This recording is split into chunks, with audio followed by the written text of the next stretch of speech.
いい感じに飛んでますね。なんと、バージョン 1.8.0 のアップデートが来ました。主な追加要素は、空中遺跡と宇宙と月、ロケットエンジンの燃料になる、人のセルロースなどですね。BGM や効果音の音量調整や、高速で移動中も、メニュー画面が操作できるようになったりと、とっても助かる修正も行われているので、より楽しく、より遊びやすくなるアップデートです。その詳しい内容も、なるだけ動画の本編で紹介しますね。もちろん宇宙にも行っています。それでは本編スタートです。プリミティアプレイヤーエールです。今回はジェットパックを作ってみようと思います。以前にも作りましたが、アップデートで追加されたロケットエンジンを使っていい感じに飛んでみようと思うので、うまくできたらチャンネル登録してもらえると嬉しいです。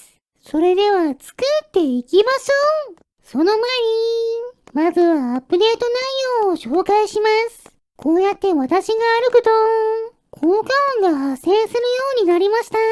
地面によって音が違います。そして、メニューに BGM と効果音の音量調整が追加されました。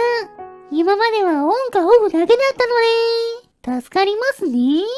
続いて新素材の紹介です。硝石とイエロースライムの肉片をくっつけると、なんと、混散になりました。透き通った黄緑色で綺麗です。そして、鉱酸と枯れ草をくっつけると、ヒドロセルロースになりました。これがロケットエンジンの燃料になります。かなり貴重な素材なので、大事に使いたいですね。ちなみに、自爆ドローンのスポナーを破壊すると、硝石が29キロ出るようになったので、材料の調達は以前より楽になりました。それでは次は、古代のロケットエンジンです。手に入れるためには、空中遺跡に行かないといけないので、軽飛行機に乗って飛んでいきましょう。空中遺跡の高さは、結構ばらつきがあります。よし、空中遺跡に着陸しました。おっと、軽飛行機が風で飛ばされました。後で回収しましょう。周りを見てみると、太陽電池とバッテリーと LED のセットが4つ、ロケットエンジンとヒドロセルロースのセットが1つありました。燃料とセットになっているのは嬉しいですね。持ち帰りましょう。もっと数が欲しいので、軽飛行機にバッテリーを1本追加して、飛行能力を上げたら、さらに高いところにある空中遺跡に向かいましょう。今度は、風で飛ばされないように、着陸した後、タイヤを地面と固定しておきました。なんとこの空中遺跡には、ロケットエンジンが2つありました。お得ですね。早速飛行機に搭載して、持ち帰りましょう。消耗していた軽飛行機のバッテリーも、回収した4本のバッテリーを追加することで、問題なく飛べるようになりました。帰りは、高いところに上昇するわけではないので、それほど苦労することなく、荷物を積んだまま、拠点に戻ることができました。早速回収してきたロケットエンジンで遊んでみましょう。こうやってバッテリーを近づけて、通電させると、通電している間、炎が噴射されます。上昇力もなかなかありそうですね。私が掴んだまま噴射すると、上に飛んでいきました。消費電力は、かなり少ないので、太陽電池をつけても、同じように噴射してくれます。でも横を向けると、発電しなくなって、噴射が止まりますね。バッテリーを3本に増やしても、特に上昇力に違いはなかったので、噴射用のバッテリーは、1本だけで良さそうです。では次は、月に向かいましょう。しかし、月はスタート地点にしかないので、新しいデータでゲームを始めて、スタート地点に戻ったら、めて、軽飛行機を作りましょう。軽飛行機は、必要な材料も少ないので、かなり早い段階で、空中遺跡に行くことができます。よし、一つ目の空中遺跡に着きました。すると、なんと、3つのロケットエンジンがありました。これは当たりですね。しっかり機体に搭載して、持ち帰りましょう。ちゃんと持ち帰れるか不安でしたが、バッテリー4本分の出力だけで、なんとか持ち帰ることができました。着陸で機体が壊れてしまったので、材料を集めて修復したら、他の空中遺跡に行って、さらにロケットエンジンとニトロセルロースを集めましょう。次に行くにはまだ燃料が必要ですが、近くに硝石もイエロースライムもいないので、合成して作るより、こうやって空中遺跡に行って、回収する方が早いからですね。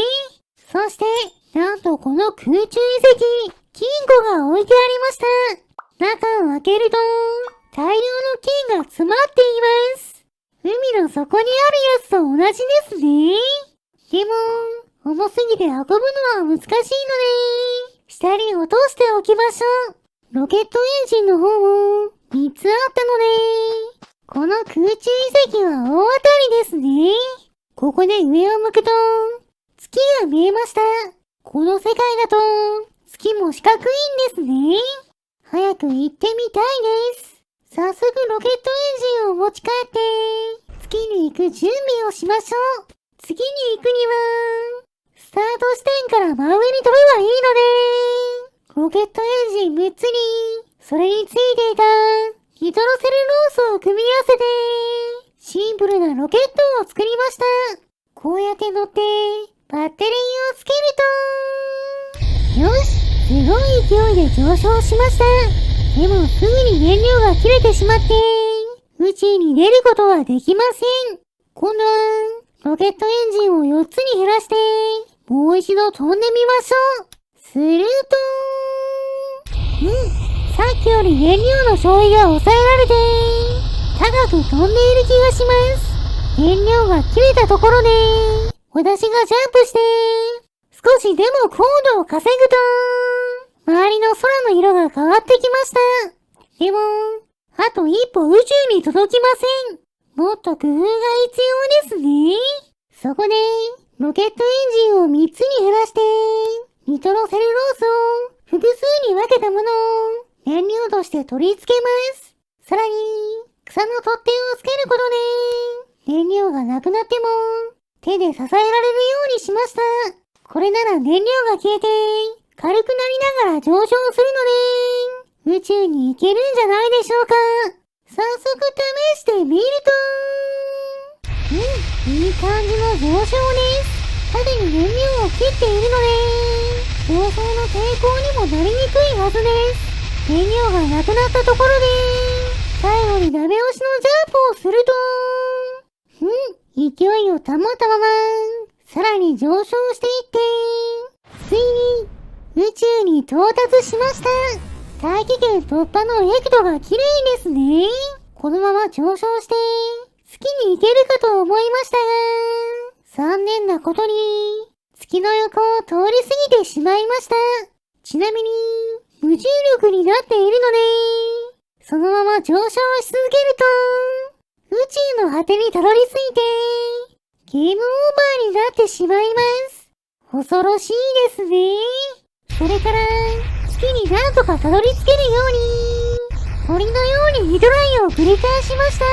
上空の風や、ロケット発射時のわずかなズレで、月から離れてしまうので、結局90分くらい、ロケットの発射を繰り返しています。諦めずにしつこく続けることで、いい感じのルートで上昇しています。そして、よし、月に張り付くことができました。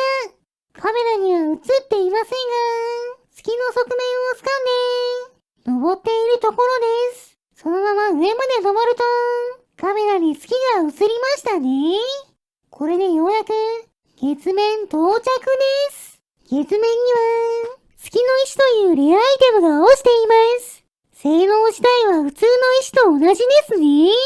そして、何も書かれていないモノリスのような謎の物質がありました。取り外せず、耐久力も無限なので、どうすることもできません。ちなみに、月の重力は地上の6分の1なので、大きな岩でも持ち上げることができます。なかなか強そうですね。私も浮かびやすいので、石を叩きつける反応だけで浮かんでしまいました。これはこれで楽しいです。平べったい石は、フリスビーのように投げられますね。せっかくなので、薄く切った石を組み合わせて、旗を作りましょう。よし、いい感じの旗ができました。記念にこちらを月面に立てておきます。月に来た感が増しましたね。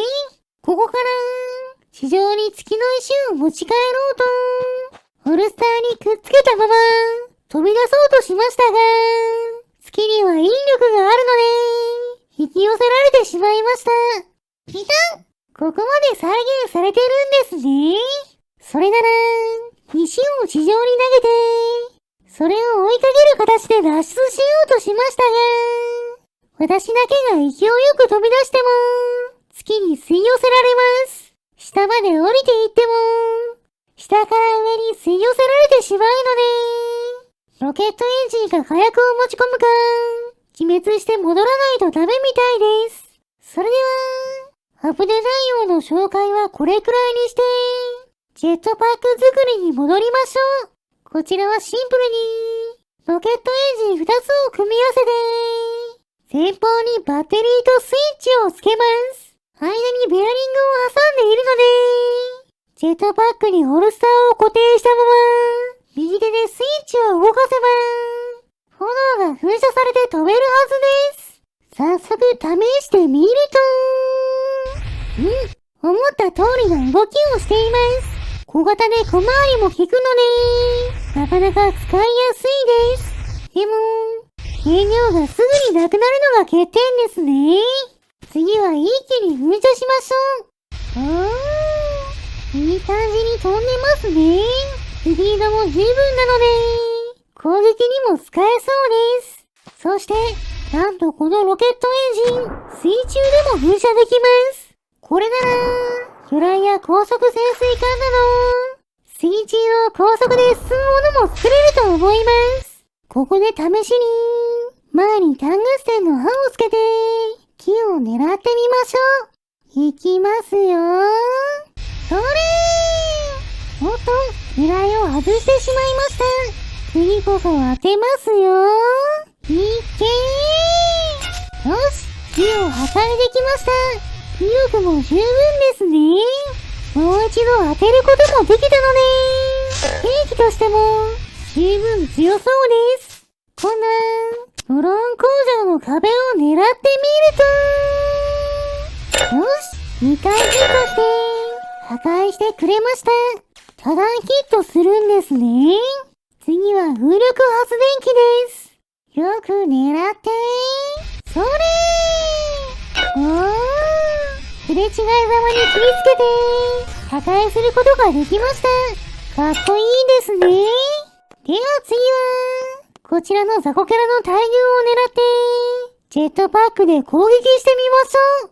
果たしてどれくらい倒すことができるんでしょうか。おりゃー！何匹かなぎ倒して、うわー！燃料が爆発して、雑魚キャラが吹っ飛びました。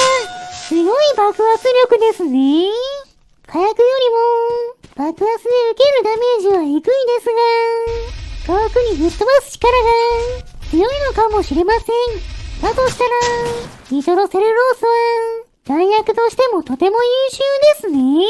ちなみに私の視点だと、こんな感じです。フレームをホルスターに固定したら、右側の手をひねって、炎を噴射します。すると、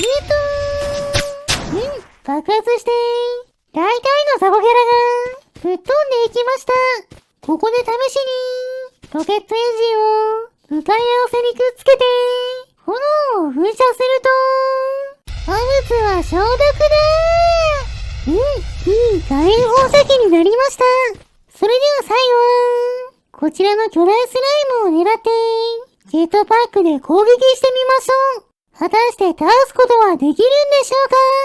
タングステンの刃を外して、ガラスを2枚つけたら、早速狙って噴射しましょう。それー！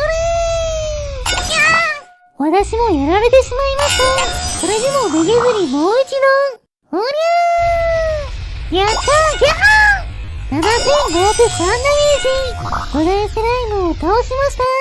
二重にしたガラスが2回当たって、耐久力を削り切ってくれました。それでは、この勝利を祝して、スライムを燃やしてしまいましょう。燃えるものを集めてきて、火をつけます。いい感じに燃えていますね。よし、スライムも美味しそうに焼けたので、食べてしまいましょう。もちろん、今回頑張ってくれた、ジェットバックさんにも、お裾分けしてあげます。はい、どうぞ。今回の動画はここまでです。面白かったと思ったら、チャンネル登録、高評価をしていただけると嬉しいです。リクエストなど、コメントもお待ちしていますね。それでは皆さん、まー